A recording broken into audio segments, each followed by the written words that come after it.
एक ऐसी फौज जिसके नाम से सल्तनतें कांपती थीं, एक ऐसी ताकत जिसने चीन से लेकर यूरोप तक दुनिया की आधी आबादी को अपने कदमों तले रौंद डाला था।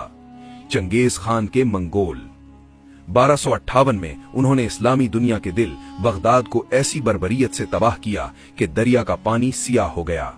मौर्रिखीन कहते हैं कि इंसानी तारीख ने इससे बड़ी तबाही नहीं देखी।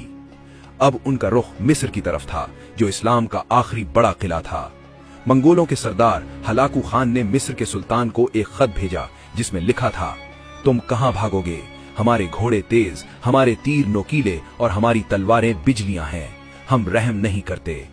दुनिया को यकीन था कि अब सब कुछ खत्म हो जाएगा, लेकिन उन्हें यह नहीं मालूम था कि मिस्र के तख्त पर एक ऐसा शख्स बैठा है जो खुद एक गुलाम था और वो झुकने के लिए तैयार नहीं था। ये कहानी है उस जंग की जिसने तारीख का रुख मोड़ दिया और नाकाबिले शिकस्त मंगोलों को उनकी पहली और फैसला कुन शिकस्त दी। 13वीं सदी का वस्त। मंगोल सल्तनत तारीख की सबसे बड़ी सल्तनत थी। उनकी फौज एक कुदरती आफत की तरह थी, जिस शहर से गुजरती उसे नेस्तो नाबूद कर देती। बगदाद की तबाही के बाद इस्लामी तहजीब अपने खात्मे के दहाने पर खड़ी थी। शाम के शहर एक एक करके गिर रहे थे। अगला हदफ मिस्र था और उसके बाद मक्का, मदीना और पूरा शुमाली अफ्रीका। मिस्र पर उस वक्त ममलूक सल्तनत की हुकूमत थी। ममलूक का मतलब है गुलाम। ये वो तुर्क गुलाम थे जिन्हें बचपन में खरीद कर बेहतरीन जंगी तरबियत दी जाती थी और वो अपनी काबिलियत से सल्तनत के सबसे ताकतवर जर्नैल और फिर हुक्मरान बन गए। इस नाजुक वक्त में मिस्र का सुल्तान था सैफुद्दीन कुतुज। कुतुज खुद एक शहजादा था जिसे मंगोलों ने बचपन में पकड़कर गुलाम बनाकर बेच दिया था। वो मंगोलों की बर्बरियत को अपनी आंखों से देख चुका था और उसके दिल में उनके खिलाफ आग जल रही थी। जब हलाकू खान के सफीर उसका धमकी आमेज खत लेकर काहिरा पहुंचे तो ममलूक उमरा खौफजदा हो गए। कई ने मशवरा दिया कि हथियार डाल दिए जाएं, क्योंकि मंगोलों को शिकस्त देना नामुमकिन था। लेकिन कुतुज ने वो किया जो कोई सोच भी नहीं सकता था। उन्होंने मंगोल सफीरों को कत्ल करवाया और उनके सर काहिरा के मरकजी दरवाजे बाब जुवेला पर लटका दिए। ये खुला ऐलान जंग था। कुतुज ने अपने उमरा से कहा, हम या तो इस्लाम और मिस्र का दिफा करते हुए इज्जत से मरेंगे या फिर फतह हासिल करके गाजी कहलाएंगे। भागने का कोई रास्ता नहीं। इस्लाम का मुस्तकबिल अब एक शख्स की हिम्मत पर मुनहसिर था। कुतुज जानते थे कि सिर्फ हिम्मत काफी नहीं, उन्हें हर काबिले जंगजू की जरूरत थी। उस वक्त का सबसे बेहतरीन ममलूक जर्नैल रुकनुद्दीन बेबर्स था, जो कुतुज का सियासी मुखालिफ था। कुतुज ने अपनी अना को एक तरफ रखा और बेबर्स को पैगाम भेजा, इस वक्त जाती इख्तिलाफात का नहीं, इस्लाम को बचाने का वक्त है। आओ और हमारे साथ मिलकर लड़ो। बेबर्स, जो खुद भी एक अजीम जंगजू था, खतरे को भांप गया और अपनी फौज के साथ कुतुज से आ मिला। दो अजीम हरीफ एक मुश्तरका दुश्मन के खिलाफ मुत्तहिद हो चुके थे। कुतुज ने एक और जुर्रतमंदाना फैसला किया। वो मिस्र में बैठकर मंगोल हमले का इंतजार नहीं करेंगे। वो अपनी फौज लेकर दुश्मन से उसके इलाके में जाकर लड़ेंगे। ये एक इंतहाई खतरनाक मंसूबा था। इसी दौरान उन्हें किस्मत से एक मदद मिली। हलाकू खान अपनी फौज का बड़ा हिस्सा लेकर वापस चला गया। उसने अपने सबसे एतमाद के जर्नैल कितबगा नौयान को 20,000 के लश्कर के साथ पीछे छोड़ दिया। 26 जुलाई 1260 को सुल्तान कुतुज की क़यादत में ममलूक फौज अल्लाह पर भरोसा करके काहिरा से मौत के सफर पर रवाना हुई। फिलिस्तीन की सरजमीन पर एक तारीखी वादी में दोनों फौजों का आमना सामना हुआ। इस जगह का नाम था ऐन जालूत, यानी जालूत का चश्मा। ये वही जगह थी जहां रिवायात के मुताबिक हजरत दाऊद अलैहिस्सलाम ने जालूत को शिकस्त दी थी। तारीख खुद को दोहराने वाली थी। कुतुज और बेबर्स ने मिलकर एक शानदार जंगी मंसूबा बनाया। ये तारीख की सबसे कामयाब जाली पसपाई की चालों में से एक थी। मंसूबा ये था, बेबर्स फौज का एक छोटा हिस्सा लेकर मंगोलों से लड़ेगा। सुल्तान कुतुज बड़ी फौज को पहाड़ियों में छुपा देंगे। बेबर्स लड़ते लड़ते जानबूझकर पीछे हटेगा और मंगोलों को वादी के अंदर खींच लाएगा।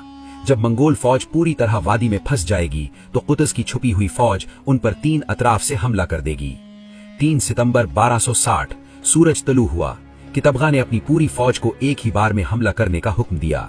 जंग शुरू हो गई। बेबर्स और उसके जंगजू शेरों की तरह लड़े। उन्होंने मंगोलों के इब्तदाई हमलों को रोका और फिर मंसूबे के मुताबिक आहिस्ता आहिस्ता पीछे हटना शुरू कर दिया।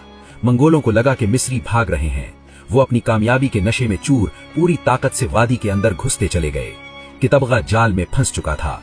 जैसे ही मंगोल फौज मुकर्ररा मुकाम पर पहुंची, सुल्तान कुतुज ने हमला करने का हुक्म दिया। पहाड़ियों के पीछे से अल्लाहु अकबर के नारों के साथ ममलूक फौज नमूदार हुई और उन्होंने मंगोलों पर अतराफ से और पीछे से हमला कर दिया। मंगोल बुरी तरह फंस गए। एक ऐसी खूनी जंग शुरू हुई जिसमें तलवारें टूट गईं और जमीन खून से लाल हो गई। लेकिन मंगोलों के एक ताकतवर हमले की वजह से ममलूक फौज का बायां बाजू टूटने लगा। सिपाही भागने लगे। जंग का पांसा पलट रहा था। ये वो लम्हा था जब लीडर सामने आते हैं। सुल्तान कुतुज ने यह मंजर देखा। उन्होंने अपना शाही हेलमेट उतार कर फेंक दिया ताकि उनके सिपाही उनका चेहरा पहचान लें। फिर वो अपनी पूरी ताकत से चिल्लाए, वाह इस्लामा, यानी ऐ मेरे इस्लाम। ये सिर्फ एक नारा नहीं था, ये एक दहाड़ थी। फिर वो खुद अपनी तलवार लेकर मंगोलों की सफों में घुस गए। जब सिपाहियों ने अपने सुल्तान को अपनी जान की परवाह किए बगैर लड़ते देखा तो उनमें बिजली दौड़ गई।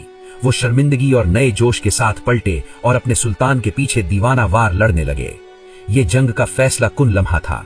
मंगोलों का जवाबी हमला इतना शदीद था कि मंगोल इसे बर्दाश्त नहीं कर सके। मंगोल जर्नैल कितबगा मारा गया और उसके मरते ही मंगोल फौज में भगदड़ मच गई। नाकाबिले शिकस्त फौज शिकस्त खा चुकी थी। जंगे ऐन जालूत के नताइज ने दुनिया को हिला कर रख दिया। इसने मंगोलों की पेशकदमी को हमेशा के लिए रोक दिया और उनकी नाकाबिले शिकस्त होने की हैबत को खाक में मिला दिया। मिस्र, मक्का, मदीना और पूरा शुमाली अफ्रीका मंगोल तबाही से महफूज रहा। इस्लामी तहजीब को एक नई जिंदगी मिली। लेकिन तारीख की सितमजरफी देखिए। फतह के बाद जब सुल्तान कुतुज वापस जा रहे थे तो रास्ते में उनके अपने जर्नैल बेबर्स ने एक साजिश के जरिए उन्हें कत्ल कर दिया और खुद सुल्तान बन गया। कुतुज का दौरे हुकूमत सिर्फ 1 साल रहा, लेकिन इस 1 साल में उसने वो कर दिखाया जो कोई सदियों तक ना कर सका। वो एक गुलाम की हैसियत से बिका और एक सुल्तान और इस्लाम के मुहाफिज की हैसियत से इस दुनिया से रुखसत हुआ। जंगे ऐन जालूत की जंग हमें सिखाती है कि जब हिम्मत, ईमान और ज़हीन क़ियादत एक साथ मिल जाएं तो सबसे बड़ी ताकत को भी शिकस्त दी जा सकती है। ये एक फर्द की कहानी है जिसने नाउम्मीदी के अंधेरों में उम्मीद का चिराग रोशन किया। उम्मीद है कि आपको हमारी ये तारीखी दास्तान पसंद आई होगी। अगर आप ऐसी ही मजीद मालूमाती और दिलचस्प वीडियोस देखना चाहते हैं तो हमारे चैनल इन्फॉर्मेटिव स्टफ को सब्सक्राइब करना ना भूलें। इस वीडियो को लाइक करें और अपने दोस्तों के साथ शेयर करें और हमें कमेंट्स में जरूर बताएं कि आप अगली बार तारीख के किस सुनहरे बाब के बारे में जानना चाहेंगे। आपकी ताउन का शुक्रिया। अगली वीडियो तक हमें इजाजत दें। अल्लाह हाफिज।